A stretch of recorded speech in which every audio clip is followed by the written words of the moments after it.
In today's video, we're gonna look at the new G91 Pro by Blu. Now, just so you know, I bought this phone with my own funds. Some of the main specs on this one is a 6.7-inch Full HD display, 2400 by 1080 resolution. This one's got a large 5000 milliamp hour battery. This has to be one of the cheapest phones you can get with wireless charging. It also has 30-watt fast charging. You can get this charged up to 50% in just 20 minutes charging. And it also comes with Android 11, MediaTek Helio G90 processor, 128 gigabytes of storage, and 6 gigabytes of RAM. They're advertising 3 days battery life with this, so we're definitely gonna have to test that out. This phone is $250 in the United States, but it's currently on sale for only $199. So you'll definitely wanna check the link in the description of the video for current pricing and more information. So let's go ahead and open it up and see what we've got. Nice thing about Blu phones, they always pack in a lot of stuff. I mean, when's the last time you saw headphones that actually came in the box with a phone?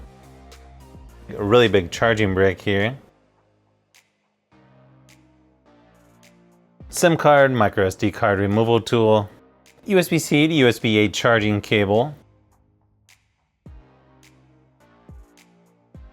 Nice little sticker they throw in, user manual. And apparently these guys are making their own cases. You can see the Blu logo down there. And they figure, hey, why don't we throw in a tempered glass screen protector while we're at it? So as far as what's included in the box, yeah, you're definitely getting your money's worth on this one. I'm definitely liking the matte gradient on the back of this phone. Fingerprint sensor right there in the middle. 4 cameras set up there in the back. And yeah, it does look like something Samsung is doing right now. On the right hand side, you've got the power and volume buttons. You've got a dedicated button here on the side for the Google Assistant and your SIM card, micro SD card tray. Speaker and USB-C charging port there on the bottom. And yes, this one does have a headphone jack. It's actually got a pretty nice wallpaper on here. It also appears to have a really thin screen protector on here. The only reason I noticed is there's a little bubble up here in the corner. I mean, I'd probably just peel that off and put the tempered glass one on, but that's just me. So you can see here, it's only using about 10% of the 128 gigabyte storage. This is on Android 11, and to be honest, I kind of like their almost stock Android, but then they sort of customize it a little bit. The notification shade, the screen brightness, everything just looks nice and polished on here. It's still got quite a few updates loading in the background here. Overall performance actually seems pretty decent. I'll show you what all the apps look like when you swipe up from the bottom. I kind of like how they're putting everything in circles. Keeps everything sort of unified there. Up in the notification shade, you've got most of your typical stuff like Bluetooth, Wi-Fi, flashlight. Then you've also got super screenshot, auto rotate, battery saver. They even throw in calculator. You've also got nearby share, screen record, camera, and alarm.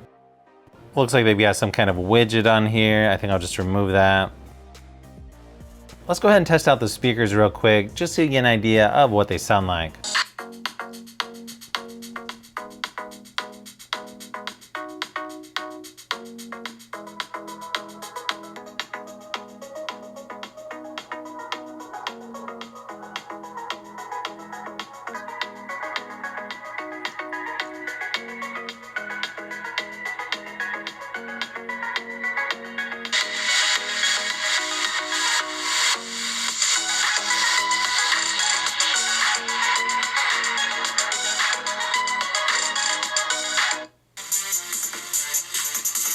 Okay, speaker could be a little bit louder on this. Unfortunately, you only get one speaker at the bottom. It's always so much better once they put a speaker up here by the earpiece, but you gotta keep in mind, this is considered a budget device. Let's go ahead and try the cameras out real quick. You're gonna get a 48 megapixel lens on here and a depth sensor, 5 megapixel wide angle, plus a macro lens. And then you get a 16 megapixel selfie camera. In the camera app, it's pretty simple here. You've got video, photo, portrait, and more. And then in more, you've got night mode, pro mode, 108 megapixel. Then you also have GIF, beauty, panorama, slow motion, time lapse, intelligent scanning, and macro. So yeah, you got a lot of options here.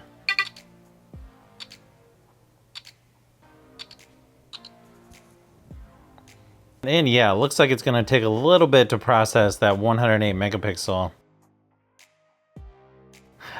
Okay, so for some reason it puts images upside down. Can't say I've ever seen that one before. 108 megapixel one looks good though. Video quality does go up to 4K resolution, but you can also choose 1080p, 720p, or 480p if you don't want to take up all your storage, and then up to 1080p on the selfie camera. Here's a few samples of photos and video just to give you an idea of what to expect from the Blu G91 Pro. I gotta say, the photos I got from the cameras on here look really good. Not only just for a budget device, but just for phones in general. I know this is gonna sound crazy, but some of these photos, I could say, hey, this came from my Galaxy S21 Plus, and you would think, okay, yeah, I could see that. I mean, they're actually that good. This is exactly why I always say, if you want to use a tablet for Zoom meetings, don't, just use your phone. They just put better resolution cameras and better quality cameras in phones versus tablets. And that is definitely the case with the Blu G91 Pro. I gotta say, I'm pretty impressed with this.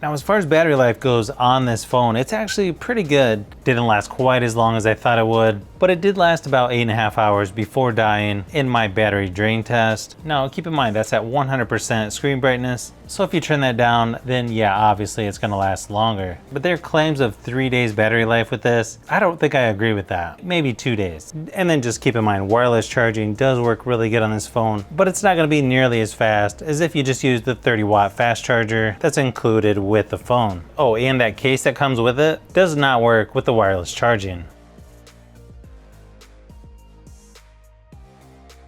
Now, unfortunately, when it comes to gaming, you can't get Asphalt 9. And I think it's something to do with the processor being a MediaTek versus Qualcomm. I'm not 100% sure on that, but you can get Asphalt 8, and that plays pretty smooth on here. I also tested PUBG Mobile, and that looked really good on here. You get HD graphics, high frame rates, very good performance for a budget device like this. I'm probably gonna have to do a comparison of this phone to some of the other ones I've reviewed recently, just to see how it compares. But yeah, my overall impressions of the Blu G91 Pro, this is probably the best Blu phone that I've reviewed. Now the only question is, are they going to be able to keep up with software updates? Because if they could do that, this company could definitely go places.